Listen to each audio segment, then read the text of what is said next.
إن هذا القرآن يهدي للتي هي أقوم ويبشر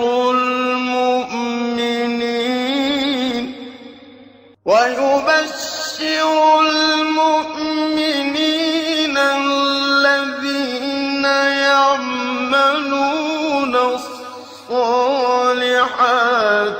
أن لهم أجرا كبيرا. بسم الله الرحمن الرحيم. الحمد لله رب العالمين وبه نستعين وصلى الله وسلم على سيد الأنبياء والمرسلين وعلى آله وأصحابه أجمعين ومن تبعهم بإحسان إلى يوم الدين. أما بعد، سلسلہ تفسیر کی یہ نشست نمبر 172 ہے اور اس نشست میں انشاءاللہ سورۃ الحج کی آیت نمبر 45 اس کی تفسیر ہوگی. حالانکہ اس آیت کریمہ سے متعلق 2 نشستیں ہماری ہو چکی ہیں، آج کی تیسری نشست ہے. اللہ رب العالمین نے ارشاد فرمایا فَكَأَيٍّ مِّن قَرْيَةٍ أَهْلَكْنَاهَا وَهِيَ ظَالِمَةٌ فَهِيَ خَاوِيَةٌ عَلَى عُرُوشِهَا وَبِئْرٍ مُّعَطَّلَةٍ وَقَصْرٍ مَّشِيدٍ. آج کی اس نشست میں انشاءاللہ تعالی 2 باتیں میں آپ کے سامنے رکھوں گا. اللہ رب العالمین نے ان بستیوں سے متعلق، جن بستیوں کو اللہ تعالیٰ نے ہلاک کیا، ان بستیوں سے متعلق کہا فَهِيَ خَاوِيَةٌ عَلَى عُرُوشِهَا وَبِئْرٍ مُّعَطَّلَةٍ. انشاءاللہ اس حصے کی تفسیر ہوگی. فَهِيَ خَاوِيَةٌ عَلَى عُرُوشِهَا، اس کا کیا معنی ہے؟ خاویتن، پہلے اس کے معنی معلوم کر لیتے ہیں. خاویتن یعنی ساقطتن کے معنی میں. عربی زبان میں خوا، الخاء والواو والیاء، جیسے کہ احمد بن فارس نے کہا رحمہ اللہ معجم مقاییس اللغہ میں، اس کا جو بنیادی معنی وہ یہ ہے کہ الخلو والفراغ، الخلو والسقوط. الخلو والسقوط یہ اس کا بنیادی معنی ہے. عربی زبان میں جب کہتے ہیں کہ خوت الدار،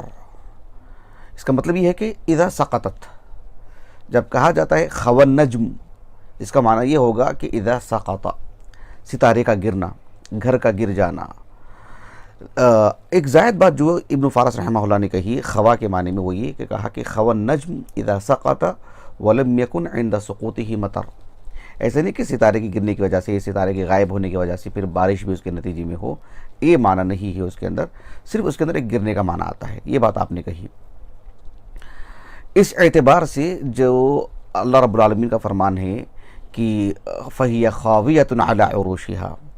خاویۃ علی عروشها، عروش عرش کی جمع ہے. اس کا اگر بنیادی معنی دیکھیں گے تو احمد بن فارس رحمہ اللہ نے کہا کہ يدل على ارتفاع فی شیء مبنی، یعنی جو چیز بنی ہوئی ہے، جو عمارت ہے، ایک بلند و بالا عمارت ہے، اس کے اوپری حصے کو کہتے ہیں یا اس کے بلند ہونے کو کہتے ہیں. ایک مضبوط بلند عمارت کو کہتے ہیں. کوئی بھی چیز جو اوپری حصہ ہوتا ہے اسی سے جو ہے سریر الملک، اس کے لیے بھی عرش کہا جاتا ہے، قرآن مجید میں لفظ موجود ہے. تو چھت کے لیے بھی یہ لفظ جو ہے استعمال ہوتا ہے، اور اس کے لیے بطور دلیل آپ نے اسی آیت کریمہ کو پیش کی ابن فارس رحمہ اللہ نے کہ اللہ رب العالمین نے فرمایا فَهِيَ خَاوِيَةٌ عَلَى عُرُوشِهَا. فَهِيَ خَاوِيَةٌ عَلَى عُرُوشِهَا اس آیت کریمہ کی تفسیر میں امام محمد بن جریر الطبری رحمہ اللہ، قتادہ بن دعامہ السدوسی رحمہ اللہ کا اپنی سند سے قول پیش کیا ہے، اور اس اسناد پر، اس سند پر شیخ احمد شاکر مصری رحمہ اللہ نے صرف اتنا کہا کہ رجالہ ثقات. اب یہ ایک الگ مبحث ہے کہ کسی حدیث کی یا کسی روایت پر صحیح کا حکم لگانے کے لیے، اسے احتجاج کرنے کے لیے، اس سے استدلال کرنے کے لیے، یا اس کے بطور دلیل کے صالح ہونے کے لیے کیا محدث کا یہ کہہ دینا کہ رجالہ ثقات یہ کفایت کر جائے گا؟ یہ ایک مستقل جو ہے مسئلہ ہے. تو اس سلسلے میں شیخ احمد شاکر مصری رحمہ اللہ نے صرف اتنی بات کہی کہ رجالہ ثقات، لیکن اس میں جو بات ہے قتادہ بن دعامہ السدوسی رحمہ اللہ کی وہ یہ آپ نے کہا کہ فَهِيَ خَاوِيَةٌ عَلَى عُرُوشِهَا، اس کا معنی یہ ہے کہ خَرِبَةٌ لَيْسَ فِيهَا أَحَدٌ، یعنی یہ ایسے کھنڈر ہو گئے، ایسے ویران ہو گئے کہ اس میں کوئی رہنے والا ہی نہیں تھا اس میں. بہرحال یہ جو آیت کریمہ ہے اللہ رب العالمین نے فرمایا فَكَأَيٍّ مِّن قَرْيَةٍ أَهْلَكْنَاهَا وَهِيَ ظَالِمَةٌ، کتنی ایسی بستیاں ہیں، یعنی اتنی اس کثرت سے ایسی بستیاں ہیں جنہوں نے رب العالمین کی نافرمانی کی، اللہ رب العالمین کی عبادت میں کسی کو شریک ٹھہرایا، مخلوق کو شریک کیا، اور انبیاء کی تکذیب کی، اللہ رب العالمین کے کلام کو جھٹلایا، اس کا مذاق اڑایا، اہل ایمان کے مقابل کھڑے رہے۔ ان لوگوں کو یا ایسی بستیوں کو جہاں ایسے لوگ رہتے تھے، اللہ رب العالمین نے ان کے ظلم، ان کی نسیان، ان کی نافرمانی کی وجہ سے ان کا مواخذہ کیا، انہیں ہلاک کیا۔ پھر نتیجہ کیا نکلا؟ کہا کہ فَهِيَ خَاوِيَةٌ عَلَىٰ عُرُوشِهَا، یعنی خاویۃ علی عروشها کا مطلب یہ ہے کہ ان کی جو عمارتیں تھیں، عمارتوں کے جو چھت تھے وہ چھت گر پڑے اور چھتوں پر جو ہے ان کی دیواریں بھی گر پڑیں، یعنی کسی کام کی نہیں رہ گئی ان کی عمارتیں، کسی کام کے نہیں رہ گئے ان کے محلات، کسی کام کے نہیں رہ گئے ان کے یہ گھر جس میں وہ رہا کرتے تھے۔ اتنی مطلب بری حالت ہوئی کہ ان کے گھر کے چھت گرے، اور پھر چھت گرنے کے بعد ان کی جو ہے گھر کی دیواریں بھی اس پر گر پڑیں۔ یہ اس جو ہے مطلب بڑی تعداد میں مفسرین نے اس کا یہی معنی بتائے ہیں کہ فَهِيَ خَاوِيَةٌ عَلَىٰ عُرُوشِهَا۔ آج کی اس نشست میں ایک دوسری بات یہ ہے کہ اللہ رب العالمین نے یہ بھی بات بیان فرمائی کہ جب ان بستیوں کو ہلاک کیا گیا تو صورتحال یہ تھی، کہا کہ وَبِئْرٍ مُعَطَّلَةٍ۔ وَبِئْرٍ مُعَطَّلَةٍ کیا معنی اس کا؟ کیا اس کا یہ معنی ہے کہ ان کے جو کنویں تھے وہ کنویں بالکل خراب ہو گئے، پانی سوکھ گیا، یا پانی جو ہے اس میں مطلب پانی تھا ہی نہیں، یا پانی تو تھا، پانی حاصل کرنے کے لیے جو آلات ہونے چاہیے وہ آلات نہیں تھے؟ یہ معنی ہے اس کا؟ یا یہ معنی ہے کہ جو ہے کنواں صحیح سالم ہے، پانی بھی موجود ہے، آلات بھی موجود ہیں، لیکن اللہ رب العالمین کی اس عذاب اور اس مؤاخذے، اس پکڑ کے نتیجے میں وہاں کوئی تھا ہی نہیں، وہاں کوئی بچا ہی نہیں، وہاں کوئی رہنے والا ہی نہیں تھا کہ جو ہے اس کنویں سے وہ سیراب ہو سکے، اس کنویں سے پانی حاصل کر سکے۔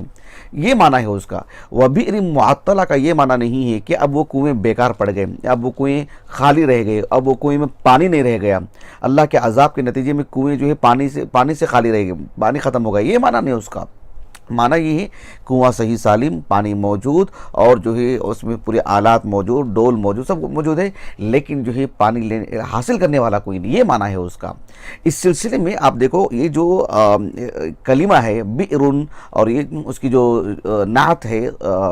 یعنی معطلتن، یہ لفظ خود اس پر دلالت کر رہے ہیں، اس لیے کہ عربی زبان میں بئرن جب کہتے ہیں تو اس کنویں کو ہی کہتے ہیں جس میں پانی موجود ہو،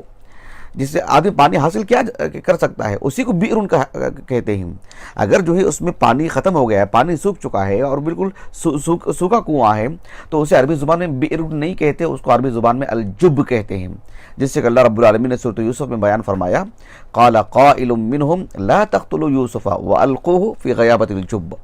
تو یوسف علیہ السلام کو ان کے اخوان نے جب قتل کرنے کی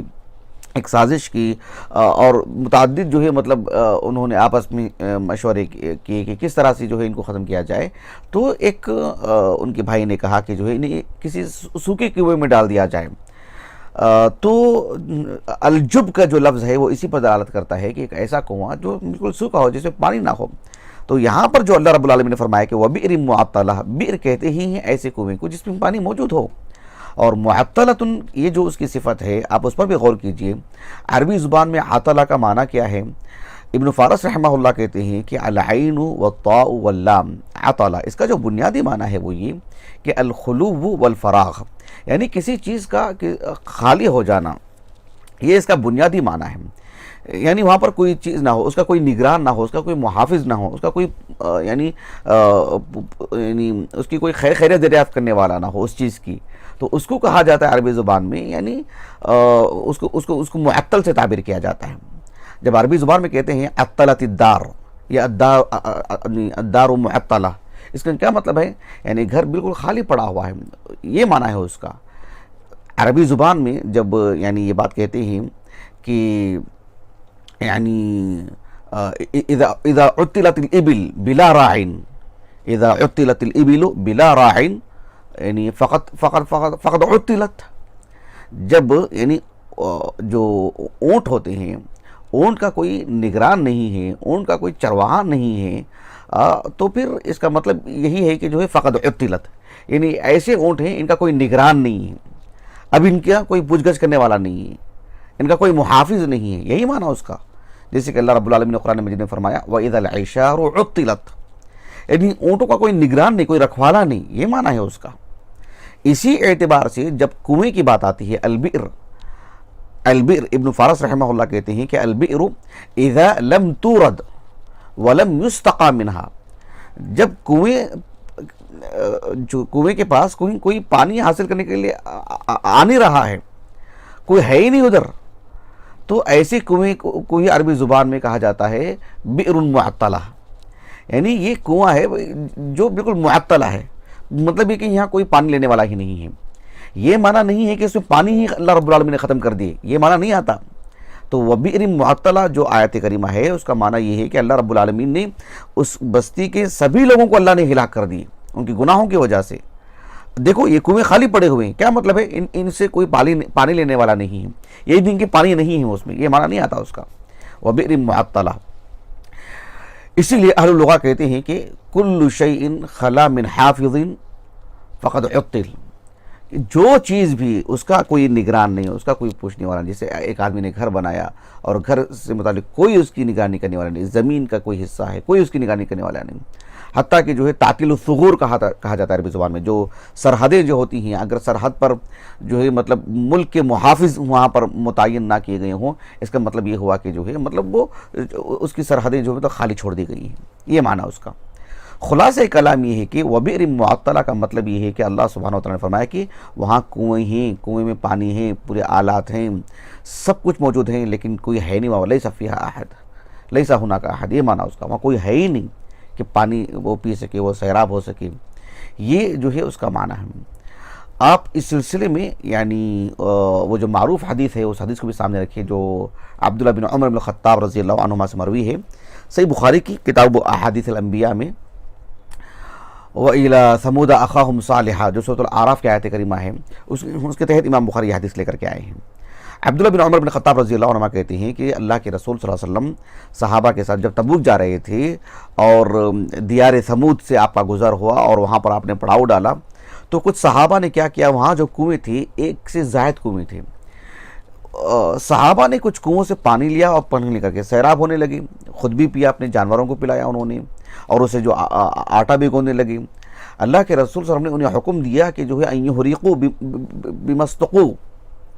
من بئرها، کہا کہ وہاں کے اس کنویں سے انہوں نے جو پانی پیا ہے، اللہ کے رسول نے کہا کہ اس پانی کو انڈیل دیں، اس کنویں سے پانی نہ لیں۔ جس بستی میں اللہ رب العالمین کا عذاب آیا ہے، آپ نے فرمایا کہ اس کنویں سے پانی نہ لیا جائے، پانی کو انڈیل دو، پانی کو بہا دو۔ پھر اللہ کے رسول نے اس بات کا حکم دیا کہ وَأَمَرَهُمْ أَن يَسْتَقُوا مِنَ الْبِئْرِ الَّتِي كَانَتْ تَرِدُهَا النَّاقَةُ، اس کنویں سے پانی پئیں جس کنویں سے صالح علیہ السلام کی اونٹنی پانی پیا کرتی تھی۔ اس حدیث کو سنا کر کے مجھے آپ کو جو بتانا مقصود ہے کہ وبئر معطلہ کا مطلب یہ ہے کہ اللہ رب العالمین کا جب عذاب آیا تو ایسی صورتحال ہو گئی کہ وہاں پر پانی پینے والا کوئی تھا ہی نہیں، پانی لینے والا کوئی تھا ہی نہیں، کنویں کے پاس آنے کے لیے کوئی شخص بچا ہی نہیں۔ یہ معنی ہے اس کا، یہ معنی نہیں ہے کہ پانی جو ہے مطلب ختم کر دیا گیا کنویں سے، یہ معنی نہیں ہے، کیونکہ صالح علیہ السلام کی قوم پر عذاب آیا، اس میں جو کنویں تھے نا، سبھی کنویں میں پانی تھا نا، صحابہ نے پیا نا، اللہ کے رسول نے اس کنویں سے پانی لینے سے منع کی، اور جو اس کنویں سے پانی لینے کے لیے کہا جس کنویں سے جو صالح علیہ السلام کی اونٹنی پانی پیا کرتی تھی، تو کنواں موجود ہے، پانی موجود ہے، لیکن پینے والا کوئی موجود نہیں، یہ معنی اس کا کہ وبئر معطلہ، کہ کنویں جو خالی چھوڑ دیے گئے، مطلب کوئی وہاں پر بچا ہی نہیں، سب کو اللہ رب العالمین نے تہس نہس کر کے رکھ دیے۔ تو یہ اس آیت کریمہ کا معنی ہے۔ انشاءاللہ اس سے متعلق مزید باتیں بھی ہم بتائیں گے آپ کو آنے والی نشست میں، وقصر مشید کا معنی کیا ہے، اور پھر اس آیت کریمہ کی تفسیر سے متعلق مزید کچھ خاص باتیں ہیں، وہ بھی میں آنے والی نشست میں آپ کے سامنے رکھوں گا انشاءاللہ۔ اللہ تعالیٰ سے دعا ہے کہ اللہ رب العالمین ہمیں اللہ تعالیٰ کا فرما بردار بنائے، اللہ کی نافرمانیوں سے اللہ ہمیں مکمل طور پر بچائے رکھے۔ اللہ تعالیٰ ہماری اس نشست کو ہمارے اساتذہ، ہمارے والدین، ہمارے کل معاونین، مشاہدین، ہمارے اہلیہ کے لیے، فرزندان کے لیے، ہمارے لیے ذخیرہ آخرت کرے، حسنات میں شمار فرمائے۔ سبحانک اللہم و بحمدک، اشہد ان لا الہ الا انت، استغفرک و اتوب الیک۔